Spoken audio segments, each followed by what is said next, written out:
રામેશ્વર યુવક મંડળ અને ચેરિટેબલ ટ્રસ્ટ દ્વારા શિવજી કી સવારીનું ભવ્ય આયોજન કરવામાં આવ્યું। યાત્રાનો શુભારંભ કૃણાલ 4 રસ્તાથી થયો હતો, જે સમતા 4 રસ્તા ઝાંસી કી રાની સર્કલ થઈ રામેશ્વર મંદિરમાં પરિસર ખાતે યાત્રાનું સમાપન થયું હતું। વાજતે ગાજતે નીકળેલ શોભાયાત્રાનું ઠેર ઠેર ભવ્ય સ્વાગત કરવામાં આવ્યું હતું।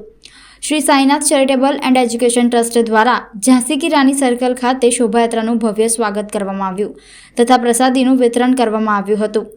ભવ્ય શોભાયાત્રાનું પૂર્વ કાઉન્સિલર અને ભાજપ અગ્રણી રાજેશભાઈ આયરે, વિજય પટેલ સહિત સાઈનાથ ચેરિટેબલ ટ્રસ્ટના સભ્યો તથા મહાનુભાવો ઉપસ્થિત રહી ભવ્ય સ્વાગત કરવામાં આવ્યું હતું। શ્રી રામેશ્વર યુવક મંડળ એન્ડ ચેરિટેબલ ટ્રસ્ટના પ્રમુખ કાર્તિક ચૌધરી, મહિલા ઉપપ્રમુખ સુરેખાબેન સાલેકર, શ્રી રામેશ્વર યુવક મંડળના સભ્યો, મહાનુભાવો તથા ભાવિ ભક્તોએ આ પ્રસંગે ઉપસ્થિત રહી શિવજી કી સવારીના આયોજનમાં સહભાગી બની દર્શન અર્ચન કરી ધન્યતા અનુભવી હતી। વડોદરા શહેર એ શિવમય નગરી બની ગયું છે।